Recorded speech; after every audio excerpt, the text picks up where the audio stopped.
अस्सलाम वालेकुम जी। आज हम डिस्कस करेंगे डिफरेंट टाइप्स ऑफ कैपेसिटर। तो सबसे पहले तो मैं बताता चलूँगा कैपेसिटर जो है वो एसी सर्किट का कंपोनेंट है और मोस्टली डिवाइसेस के अंदर यूज़ करते हैं। एसी सर्किट से मतलब अल्टरनेटिंग करंट। वहाँ पर आपने देखा होगा हम फ़ैन में मोटर में यूज़ करते हैं, तो ये फेज शिफ्ट प्रोड्यूस करते हैं वहाँ पे। अब ये फेज शिफ्टिंग कैसे होती है ये बड़ी क्लास में आप जाके सीखेंगे सेकेंड ईयर में। और उसकी वजह से फिर रोटेशनल मैग्नेटिक फील्ड प्रोड्यूस होती है और मोटर जो है ना वो रोटेट करती है या फ़ैन रोटेट करता है।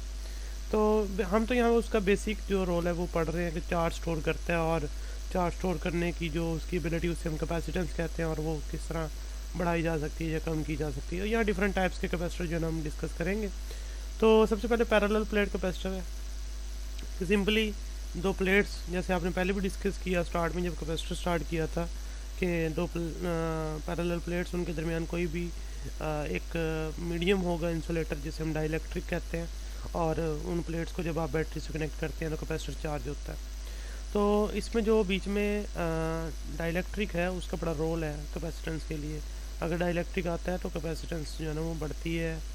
तो यहाँ पर अब इस पैरेलल प्लेट कैपेसिटर के अंदर हमने ये तीन बातें नोट की थी कि जो कैपेसिटेंस है वो एरिया ऑफ द प्लेट अगर बढ़ा दें तो बढ़ सकती है, डिस्टेंस बिटवीन द प्लेट्स कम कर दें तो वो बढ़ सकती है, डाइलेक्ट्रिक की नेचर पर डिपेंड करती है। तो हमने फिर उसको एक डिफरेंट शेप दे दी है। देखें यहाँ एक साइड पे आपको ये पेपर कैपेसिटर नज़र आ रहा है। अब ये पेपर कैपेसिटर कैसे बनाया जाता है देखें, इसमें ये अब देखें ब्लू वाली जो दोनों शीट है वो एलुमिनियम फॉयल है, और जो ये येलो कलर में है ये पेपर है। अब पेपर जो है वो एज ए इंसुलेटर काम कर रहा है बिटवीन टू एलुमिनियम फॉयल। अब इसकी लेंथ बहुत ज़्यादा थी, हमने रोल कर दिया उसको, एक डिज़ायर शेप में ले आए, इसको एक कैप्सूल में बेशक बंद कर दें। अब जो पेपर है वो डाइलेक्ट्रिक के तौर पे काम कर रहा है between two aluminium foil. Aluminium foil जो दोनों हैं वो as a plates of the capacitor जो है ना वो रोल प्ले कर रही है। तो यहाँ पर देखें एरिया काफ़ी ज़्यादा है, हमने तो रोल कर लिया ना उसको स्मॉल साइज़ में ले आए, लेकिन एरिया तो ज़्यादा ना प्लेट्स का, तो जिस वजह से कैपेसिटेंस काफ़ी ज़्यादा होगी इस कैपेसिटर की। इसे पेपर कैपेसिटर कहते हैं क्योंकि इसमें डाइलेक्ट्रिक पेपर यूज़ किया जाता है। और देखें दोनों फाइल बहुत क्लोज होंगी क्योंकि थिकनेस जो है वो पेपर की वो बहुत कम ही होती है, इसलिए जो कैपेसिटेंस है इसकी वो बहुत ज़्यादा होगी। फिर आगे नेक्स्ट जो है जो कैपेसिटर की डिफरेंट टाइप्स हैं वो डिपेंड करता है कि उनकी कंस्ट्रक्शन कैसी है, डाइलेक्ट्रिक की नेचर कैसी है। यहाँ देखें एक ये मीका कैपेसिटर है। तो मीका कैपेसिटर जो है देखें प्लेट और उसके दरमियान एक इंसुलेटर का नाम ही मीका है। मीका होता है कि इंसुलेटर, तो उसी को अगर आप यूज़ कर रहे हैं प्लेट्स के दरमियान उसे मीका कैपेसिटर बोल रहे हैं, एक ये फॉर्म है उसकी। अब देखें ये कैप्सूल के अंदर बंद किया हुआ है, ये सेंसिटिव होगा यानी छोटे साइज़ में होगा, प्लेट्स उसके दरमियान मीका और उसके ऊपर एक प्लास्टिक का कवर यानी वो भी इंसुलेटर है, तो वो और कनेक्टिंग वायर्स हमने बाहर निकाल दी। ये नैनो सर्किट के अंदर हम यूज़ करते हैं वहाँ पे। तो यहाँ पर अब क्योंकि मीका यूज़ किया जा रहा है between two plates as a dielectric, तो इसे मीका कैपेसिटर कहते हैं। तो आगे फिर नेक्स्ट जो है मीका कैपेसिटर के बाद फिर बात की गई है वेरिएबल कैपेसिटर की। ये सारी जो हमने अभी जो डिस्कस किए पैरेलल प्लेट कैपेसिटर, जो हमने पेपर कैपेसिटर और ये मीका कैपेसिटर, ये फिक्स्ड कैपेसिटर है। फिक्स्ड मीन इसकी आप एक दफ़ा जो एडजस्टमेंट कर देंगे दो प्लेट्स के दरमियान डाइलेक्ट्रिक और फिक्स कर देंगे कैप्सूल के अंदर या एक कवर के अंदर, तो उसके बाद इनकी कैपेसिटेंस को हम ना तो बढ़ा सकते हैं ना ही कम कर सकते हैं। तो इसलिए इन्हें कहा जाता है ये फिक्स कैपेसिटर है। लेकिन कुछ ऐसे कैपेसिटर भी हैं जिनकी कैपेसिटेंस हम बढ़ा भी सकते हैं और कम भी कर सकते हैं, जैसा कि अब यहाँ आप देख रहे हैं साइड में ये एक वेरिएबल कैपेसिटर है। वेरिएबल कैपेसिटर से मतलब ये कि दो प्लेट्स जो हैं उनका फेसिंग एरिया यानी फेसिंग एरिया जो आप चेंज कर सकते हैं उनको रोटेट करवा के। ये हम रेडियो में यूज़ करते हैं, या जो पहले वाले टेलीविज़न होते थे इनका रिमोट नहीं होता था बल्कि टेलीविज़न पे ही एक फंक्शन स्विच होता था, वहीं से आप जो है उसकी चैनल चेंज करते थे, तो या वॉइस कंट्रोल करते थे। तो ये जो रेडियो के अंदर भी लगा होगा, पुराने वाले जो रेडियो बड़े वाले होते थे उसमें भी होता है, आप नॉब जो है ना वो रोटेट करते हैं उसकी, तो एक फिक्स स्पेसिफिक वैल्यू के ऊपर आपका एक स्पेसिफिक चैनल जो है ना ऑपरेट करता है।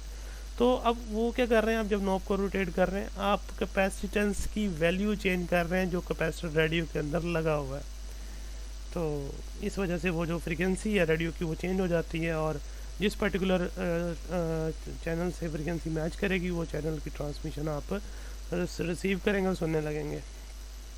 तो ये कम्बिनेशन बनाया गया है प्लेट्स का एक रॉड के ऊपर, और आप इसको रोटेट करवा के फेसिंग एरिया चेंज कर सकते हैं, जिससे कैपेसिटेंस जो है वो चेंज हो सकती है। तो ये वेरिएबल कैपेसिटर है, और ये ट्यूनिंग ऑफ द रेडियो के अंदर यूज़ किया जा सकता है। ये एंड पे लिखा भी हुआ है, tuning in the radio set के अंदर हम ये यूज़ करते हैं, यहाँ पर कैपेसिटेंस बढ़ाना या कम करना। अब लास्ट में है इलेक्ट्रोलाइट कैपेसिटर। इलेक्ट्रोलाइट कैपेसिटर जो है, देखें, ये large amount of charge store करने के लिए होता है विद लो वोल्टेज। इसमें मेटल फॉयल होती है और इलेक्ट्रोलाइट होता है। इलेक्ट्रोलाइट तो ऐसा सोल्यूशन जिसमें से करंट पास कर सके, वो आयंस में डिज़ोल्व हो, तो वो सोल्यूशन कंडक्ट करता है जो है वो चार्ज को आयंस की शक्ल में।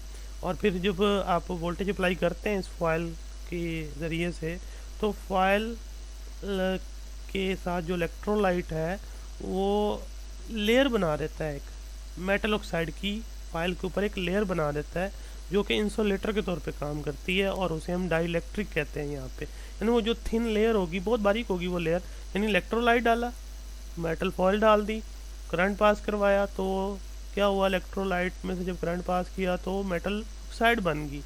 मेटल ऑक्साइड ने जो रोल प्ले करना है between metal foil and electrolyte, वो एज इंसुलेटर करना है और डाइलेक्ट्रिक करना है। डाइलेक्ट्रिक जो है उसकी लेयर बहुत कम है यहाँ पे, जिस वजह से इस इलेक्ट्रोलाइट कैपेसिटर की जो कैपेसिटेंस है वो बहुत ज़्यादा होती है, यानी यहाँ बहुत ज़्यादा चार्ज हम स्टोर कर सकते हैं। ये दिखाया भी हुआ है, देखें, मेटल फॉयल, ये जो सर्कल, मिनी सर्कल अगर आपको नज़र आ रहे हो, उसे मेटल फॉयल कह रहा है, और बीच में जो सोल्यूशन है वो इलेक्ट्रोलाइट, और जो लेयर साथ साथ, अब लेयर तो यहाँ नज़र नहीं आएगी, तो उसे ऑक्साइड लेयर कहा हुआ है, यानी metal foil plus oxide layer, ये साथ इंसुलेटर अटैच, और साथ में बीच में क्या आ गया, एक इलेक्ट्रोलाइट आ गया। अब आगे यूजेस हैं, तो यूजेस में तो देखें, कैपेसिटर जो है ना वो वाइड रेंज रखते हैं हमारी एवरीडे लाइफ के अंदर, इलेक्ट्रॉनिक्स के अंदर, इलेक्ट्रिकल डिवाइसेस के अंदर बहुत ज़्यादा यूज़ होते हैं।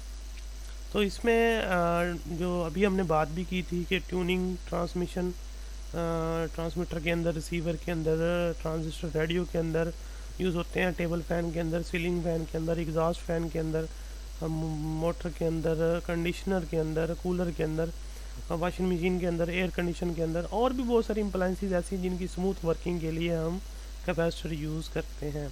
और इलेक्ट्रॉनिक सर्किट्स में भी इस्तेमाल होता है, नैनो सर्किट्स के अंदर, जैसा कि कंप्यूटर का मदरबोर्ड होता है उसके ऊपर, या टीवी का रिमोट, उसकी जो चिप होती है, बच्चे के जो खिलौने होते हैं उनके अंदर जो चिप्स होती हैं जिसके ऊपर छोटे नैनो सर्किट्स बने होते हैं, वहाँ भी कैपेसिटर यूज़ किए जाते हैं इस तरह की शेप्स पे जो साइड पे आपको दिखाई गई हैं। इसके अलावा जो हम ट्यूबलाइट यूज़ करते हैं उसके अंदर जो स्टार्टर होता है वो भी कैपेसिटर होता है, तो उसे स्टार्टिंग कैपेसिटर कहते हैं। ये वाले रनिंग कैपेसिटर होते हैं जो फ़ैन के अंदर जो यूज़ करते हैं, हम मोटर के अंदर यूज़ करते हैं। तो रनिंग कैपेसिटर इसलिए क्योंकि जब तक फ़ैन को आपने रन करवाना है कैपेसिटर की ज़रूरत होगी, जबकि वो जो स्टार्टर है वो जस्ट स्टार्ट करवाने के लिए होता है डिवाइस को, उसके बाद उसका रोल ख़त्म हो जाता है। तो इसलिए रनिंग कैपेसिटर और स्टार्टिंग कैपेसिटर कहते हैं। और कैपेसिटर जो है वो डिफरेंशिएट करने के लिए भी इस्तेमाल करते हैं high frequency, low frequency signal को इलेक्ट्रॉनिक सर्किट्स के अंदर। यानी कैपेसिटर की मदद से हम रेडियो पे आने वाली ट्रांसमिशन जो है उसको चेंज कर सकते हैं, एक चैनल से दूसरे चैनल पे जा सकते हैं। इसको जब आप एक स्पेसिफिक फ्रिक्वेंसी सेट करते हैं रेडियो के ऊपर, तो जो स्पेसिफिक चैनल की जो ट्रांसमिशन वो रिसीव होती है इसे हम रेजोनेंस कहते हैं। तो रेजोनेंस सर्किट जो है वो यूज़ करते हैं रेडियो के अंदर पर्टिकुलर चैनल को ट्यून करने के लिए पर्टिकुलर फ्रिक्वेंसीज के ऊपर। तो ये सर्किट्स जो हैं वो फ़िल्टर सर्किट कहलाते हैं, क्योंकि एट अ टाइम एक ही चैनल चलवा रहे होते हैं, बाकी चैनल की फ्रिक्वेंसी भी, मतलब वेव्स भी तो आती हैं, लेकिन उनको ये फ़िल्टर करके एक स्पेसिफिक जो चैनल है उसी को ही ऑपरेट कर सकते हैं। यानी तमाम चैनल की ट्रांसमिशन आ रही होती है, लेकिन एट अ टाइम हम तो एक ही सुनते हैं ना, तो ये एज ए फ़िल्टर काम करता है। यानी जो चैनल हम चाहते हैं वही, उसकी जो वेव्स हैं वही रिसीव करेगा, बाकियों को रिसीव नहीं करेगा।